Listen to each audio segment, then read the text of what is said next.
I've helped hundreds of baseball coaches scale their coaching businesses online by using social media and online training. And in this video, I'm going to show you the exact 5-step system that you need to take to create a 6-figure online baseball coaching business. And I'm going to give you some real examples from a client here, Eric, who just had an $11,000 month last month. If you don't know who I am, my name is Nick. I run an online consulting company and agency helping sports coaches scale their coaching businesses online by using social media and creating online coaching programs. So this is going to be a very tactical video. So get out your pen and your paper and stick around to the end because I'm going to show you exactly what you need to be doing in order to actually create a 6-figure online coaching business. So without further ado, let's jump into it. First of all, this is for, baseball coaches or really any sports coach who wants more players, location freedom, you want time freedom, you want to actually make a little bit more money, you want a system, you don't just want, tactics and things like that. You want to know exactly what I'm going to do in order to actually create a real business out of this, not just little tips, okay?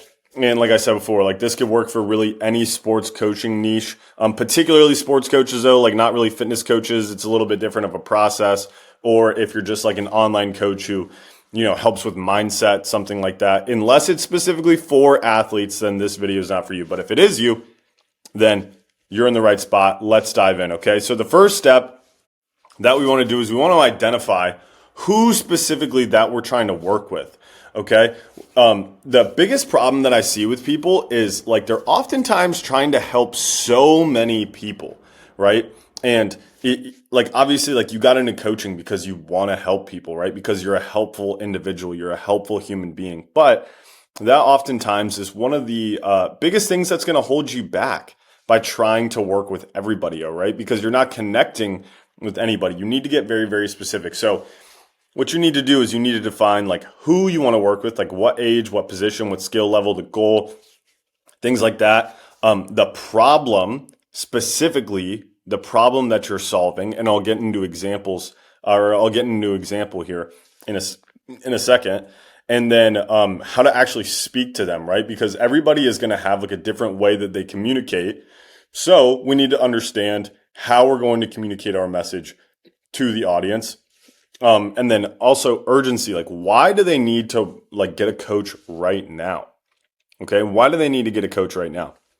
And then decision maker, this is going to determine how we're going to market, right? So if you go to younger athletes, if you go to athletes, let's say under the age of 14, you're probably going to want to market directly to the parents, right? Because the parents are typically the people who are looking for coaching. Whereas when you're going after people who are in high school or even college, or even professionals, you want to go after the athletes directly, but then you want to understand how you can also communicate to the parents because typically the parents are going to be the ones paying, right? So we want to get the attention of the athletes, and then we want to build the trust of the parents by doing some of the things that I'm going to be talking about in this video, okay? So that really just boils down to a quick one-liner, and I'll show you a real example of a client here in a second. But you want to say, I help blank achieve, outcome by this specific way that we're doing it, right? And so you can see right here, I help high school pitchers who throw 75 to 85 miles an hour throw 90 plus through the athletic mechanics formula. Or when you break it down, it's just I help pitchers throw 90, and I'll pull up Eric's Instagram right here so you can actually see it, okay? I help pitchers throw 90 plus, right? College pitcher turned pitching coach. We can kind of get into the rest of that here in a second. But just wanted to show you that, okay? So we need to identify very specifically who we want to go after, okay? Step number 2 is actually attracting these clients, right? To actually help people and sign them up into your program, they need to know who you are, right? It sounds so simple, but I see a lot of sports coaches and they, are I want to coach athletes online. And it's well, how much are you posting? They're not at all. It's well, nobody knows who you are. It doesn't matter how good of a coach you actually are. If people don't know who you are, then it doesn't really matter, right? So the way that you need to do it is you need to catch their attention with a compelling hook and hold their attention long enough to get them to follow or DM or apply for your program, however you're getting them to, show interest in working with you, okay? In short, you're trying to turn a stranger into a lead, which is just somebody you can contact, okay? And there's really 2 ways to do it. Number 1, You can do organic content, which is what I recommend everybody start with. And then number two, you can do paid ads. I have a lot of clients that are really, really good at organic and they never need to run ads. If you're not as good at organic and you want to go a little bit faster, you can use ads, but there is a caveat that I'll get into here in a second, okay? So with organic, the goal is to get as many views as possible from the types of athletes that you want to work with. It's super important that you're getting views from the right types of athletes. I cannot stress this enough, okay? And like some people will tweak and be like, oh, I'm only getting 1,000 views on a video. It's like, that is 1,000 people. Imagine if you were in an auditorium with 1,000 of the exact type of athlete you wanted to work with. Do you think you'd be able to convince like a handful of them to work with you? The answer is probably, okay? So you can't get caught up in having tens of thousands or hundreds of thousands of views. I even have a client right now who gets tons and tons and tons of views, and we're trying to get them to focus more on being more specific because they're getting so many views and they're so broad that they're really not speaking to one type of person, okay? So the content types, you want to have like direct call outs of their pain points, and you want to evoke emotion. And something that I've been seeing working extremely well, and I think this will probably always do well, is like MLB slow-mos or just like a B-roll of like an MLB player. If you don't know what B-roll is, just go ahead and Google that. It's pretty much just like a video of something happening with like a voiceover. Okay, so I'm going to show you an example from Eric again. We're going to come here. It's not pulling up. Okay, so I'm going to show you an example right here of Eric, and you see. He says throwing 90 miles an hour is not hard to do. I would only lift 3 times a week. And he's basically saying like he would only lift 3 times a week. He would dedicate 2 days to rotation training, and he would ditch plyos because that is like the type of stuff that he believes in, okay? He posted on October 5th, and it's got like 25,000 views, and then he's got people in here, leaving comments and stuff like that. So he's obviously, getting people to watch his stuff. He's only got like 3,000 followers. Keep that in mind, or just under 4,000 followers at the time of making this video. Okay. Then when it comes to paid ads, and Eric is just getting into paid ads. So he had that, $11,000 month. I think he might have even done 12K last month. He had that month without running a single paid ad. Okay. So the goal of paid ads is essentially to spend money to get people to know who you are and follow your content or DM you or fill out the application or anything like that. It's important to note, this is what I was referencing earlier, you want to prove you can make some sales first before diving into paid ads, because paid ads are kind of like gambling. It's kind of like going to a casino, but there are rules that if you play by them, you can actually win, okay? Paid ads, all you're doing is you're putting a microscope or like a magnifying glass on your content. You're magnifying what you're already doing. You're amplifying what you're already doing. So if what you're already doing is, for lack of a better term, dog shit, then you're just amplifying something that is going to suck, right? We don't want to spend money on something that, is going to suck. We're just putting our content in front of people. We're paying for people to see that we suck, right? So very important caveat, but I've seen like really people run 3 types of ads. Number 1 is follower ads, where you're just telling people to follow your account. Number 2 is where you have like a DM ad, to where you're having people inbound message your account on Instagram. And then the third is like a direct to an application, right? So to keep it super simple, you could do like a Google form, or like some of my clients, like we build like landing pages for them, like our upper level clients, or even like our agency clients, where like we come in and like run their operations.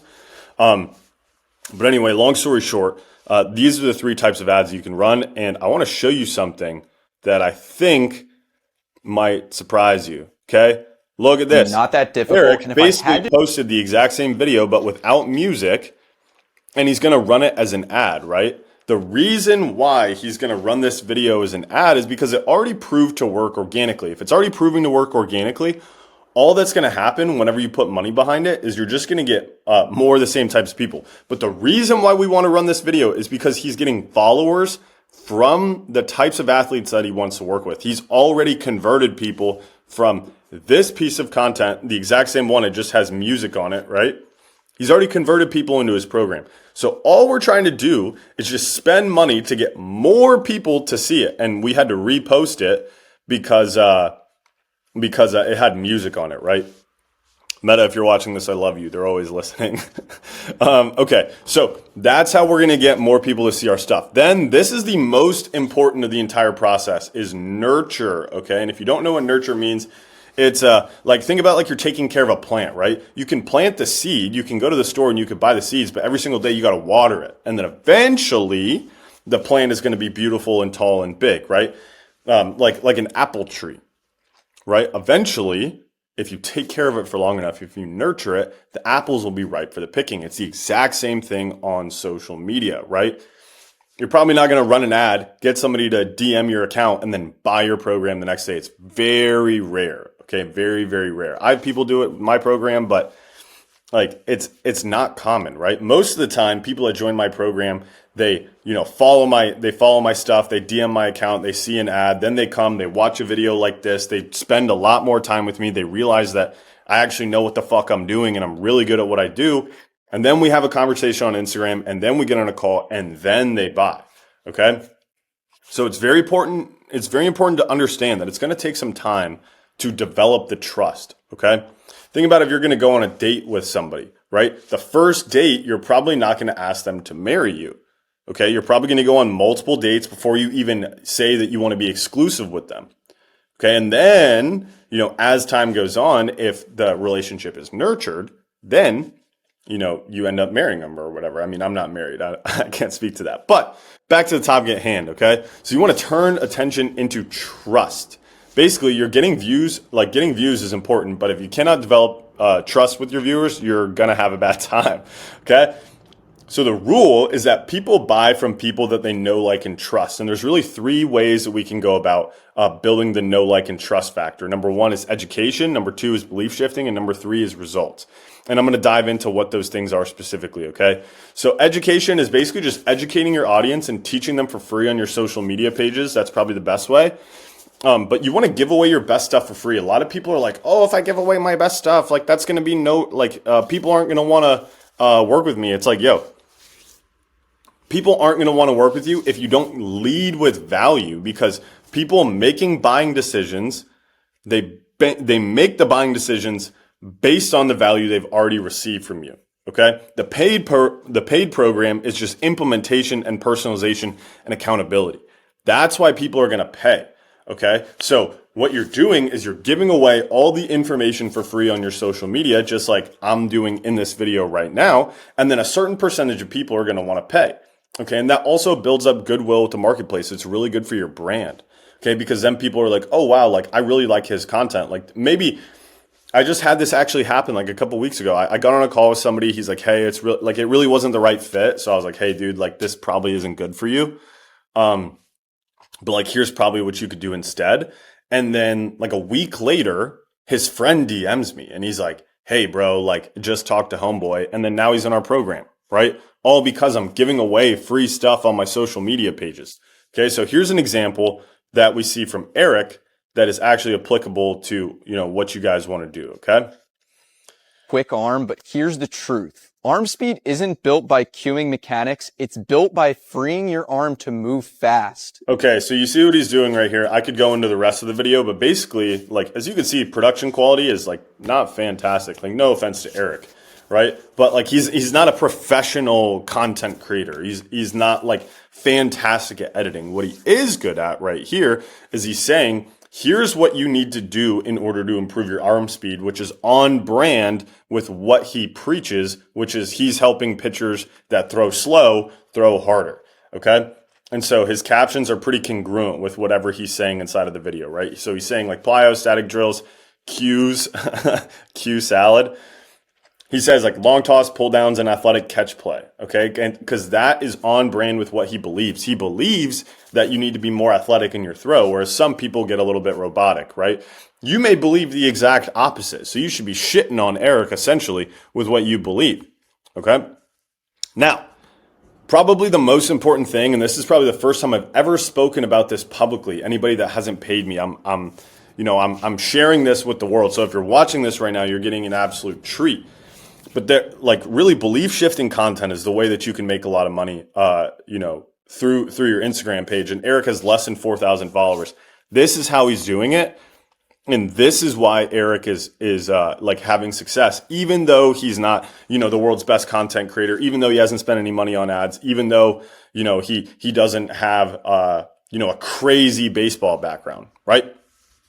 So what you need to do is you need to identify what beliefs your athletes have that are false. Then you need to determine what beliefs they need to have instead.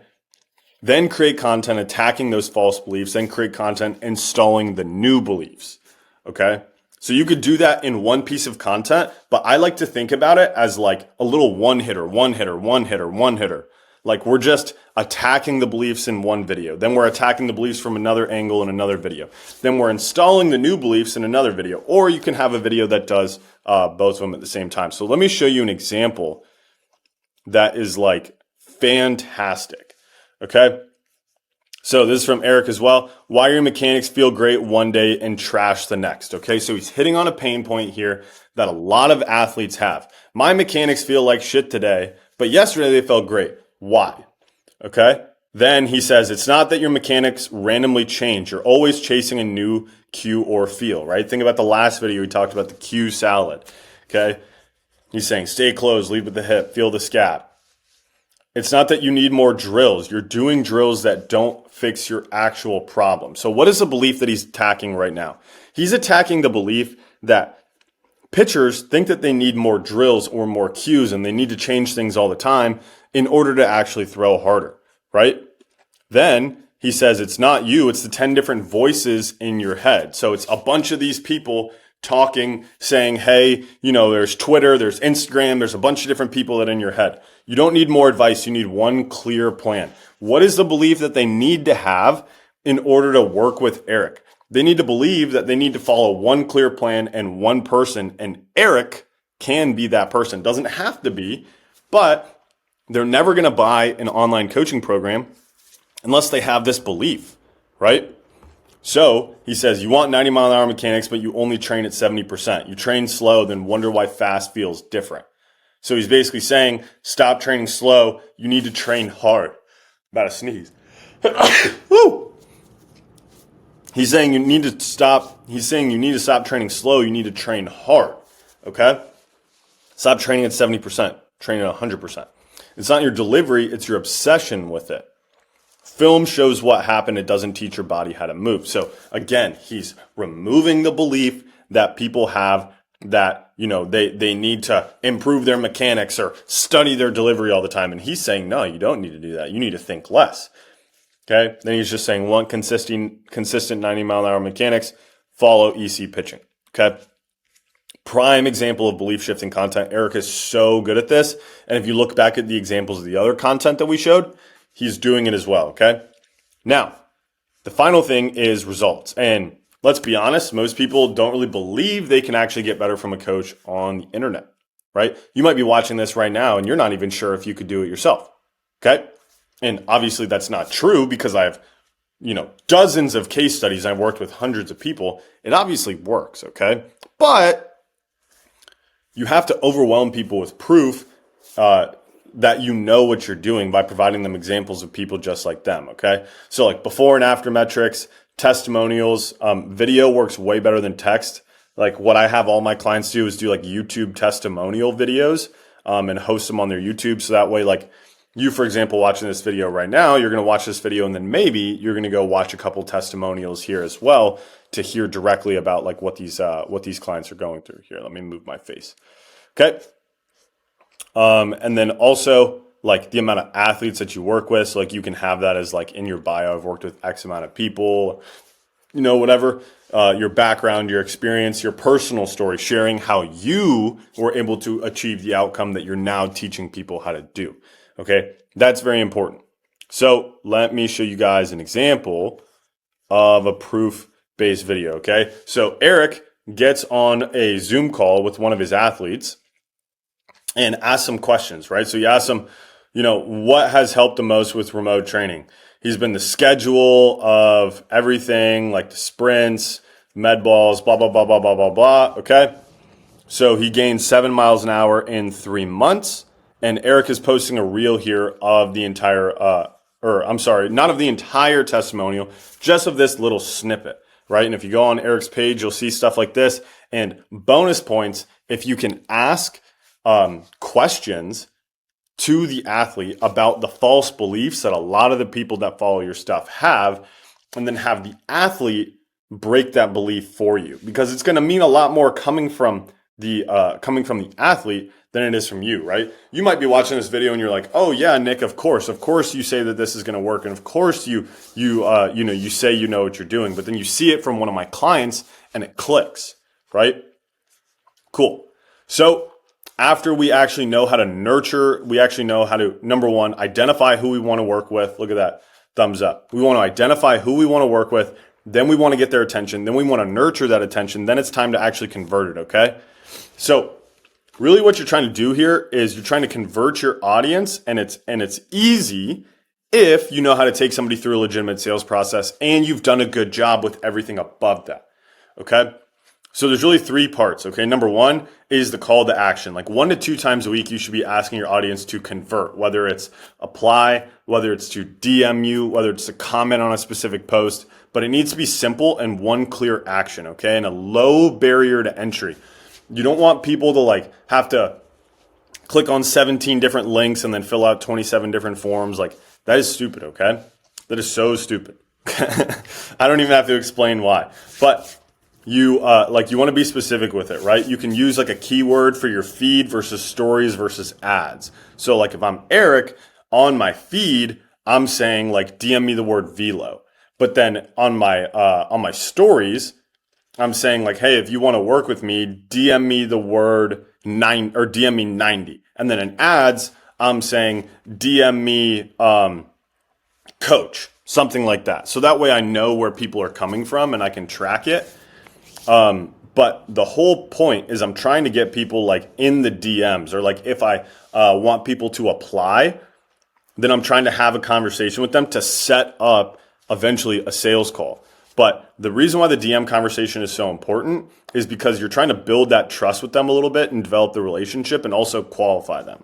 Okay. So what you're going to be doing is, number one, you're going to qualify, make sure they're actually who you want to work with. Like if I'm Eric, I'm going to be like, what level do you play at? How hard do you throw? I'm going to ask questions like that to make sure that like they're a high school kid that's throwing 78. Okay. And then that also bridges into like, where are they at right now? Or like, what are they currently doing for their training? So like, okay, you're throwing 78 right now and you're in high school. What are you currently doing right now for your training? Oh, I'm just doing plyo balls, this, that, and the third. Okay, perfect. Well, what's really your goal? Like, are you trying to throw 90? Are you trying to play in college? Like, what do you want? And they're like, oh yeah, I want to throw 95 and I want to go to Vanderbilt. It's like, okay, awesome. Well, what's holding you back from throwing 95 and going to Vanderbilt? Now what I'm doing is I'm stretching the gap. Okay. And I'm figuring out what is holding them back in their mind from getting to where they want to go. Okay. So they'll be like, oh, I just don't really have a plan, right? I just don't really know what I'm doing. I don't know what's stopping me. That is when you could pitch the call and you could be like, hey, well, honestly, I think I can help you a lot. You might be a great fit for my program. Would love to set aside some time this week and jump on a call and walk you through, how I might be able to help you. Does that sound good? Right? That's the pitch. Then we're going to book the call. You just kind of identify what time you want to meet with them, okay? And there's obviously some things that you could do from the time that the call is booked to when they show up. I can make an entire video about that if you guys are interested. But for the purpose of this, I'm going to keep this pretty brief, okay?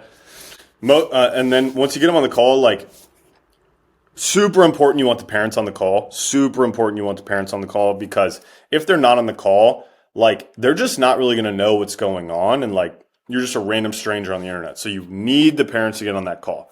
Okay.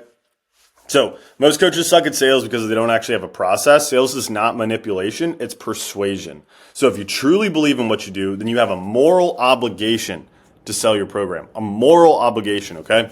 And here's a quick framework. Number one, you just like have like 2 minutes of rapport. You don't want to dive in. Oh yeah, how was your tournament last weekend? Blah, blah, blah. Like, people are just going to lose respect for you. People don't buy from friends. They buy from authority figures. Okay. Then it's pretty much the exact same thing as we're doing in the DMs, but we're going to go a little bit deeper. So like, current situation, where are they? What have they tried? Then we're going to ask like, what are their goals and the timeline that they want to achieve that. Then you pitch them your program, and you don't necessarily just say like, yeah, so in my program, you're going to get boom, boom, boom, boom, boom, right? When you pitch, you say, hey, this is going to be the process that we're going to go through. First, we're going to identify what we need to do. Then we're going to build a plan. Then we're going to execute it. And then we're going to go on that cadence every 4 weeks. So that way we continue to progress and you continue to get better. How does that sound? Awesome, right? You don't want to go into the X's and O's too much of like what your program is. Okay, because people don't actually care. They care about the outcome. They care about the result. Sweet. Then obviously you can handle any objections and then you sign them up. The key is to have 60% talk time for the athlete and 40% talk time for you. Okay. So if you feel like you spoke a lot on the call, then you probably didn't do a great job, right? Because the call is about them. It's not about how smart you are. It's about them telling you that they need help. And then you just go, yeah, here's how I can help you. That is sales. Okay.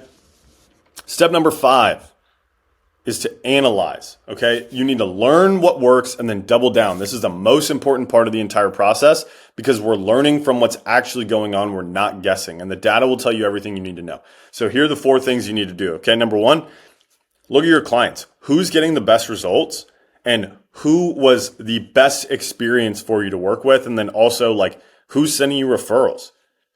Take a look at that and make note of like who those types of people are, okay? Then look at your content. What types of content are getting the most views or most impressions? You know, which ones are leading to the most inbound DMs? Things like that, okay? Then sales, like where do clients find you? Are they coming from ads? Are they inbounding from your stories? Are they inbounding from the feed? You know, where are you getting it? Or are you posting on YouTube? If you're actually good at what you do, you should be posting on YouTube too. Are they coming from YouTube? Where are these people coming from, okay? Then you ask yourself, what are the objections and what are the questions that people have? And then you can use that in your content to pre-handle that, okay?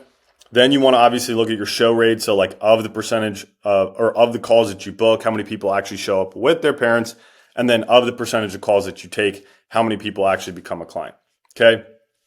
Then you can look at like your current offer and say like, okay, if I'm closing at like 50%, like I could probably charge more, right? Or, you know, you look at your program, you say like, what do clients actually value the most and what do they not really like use? How can I make my program better to serve them? Not just the things that I want to do, but the things that they want and they're actually going to help. And then, okay, what do the results look like? You know what I mean? Like how much velo do they typically gain and like how long does it take them to do that? Okay, so when Eric did this, he looked back after a few months and he realized that he never closed anybody in his program when he took a call with just an athlete first, right? He made it a requirement to have parents on the first call and his sales exploded. And this, what it did was it forced him to focus on the athletes that were more serious. And then what he was able to do was he was able to look at his best clients, look at his best content and his sales process, and then repeat the entire cycle and go back to the top and be like, okay, how do we get more of these best people? How do we sell to the people that are easy to sell to? Rather than trying to convince the entire world, how do I double down and triple down on those specific types of people? Because I know that they're going to get the best results. They're going to be the easiest to work with. They're going to tell all their friends about me. They're going to be easy to sell to. It's like that is how it's done. And this is only the beginning for Eric. He hasn't even started running ads yet. And I would even say like Eric probably doesn't even need to run ads because things are going so well for him. He doesn't even have 4,000 followers yet.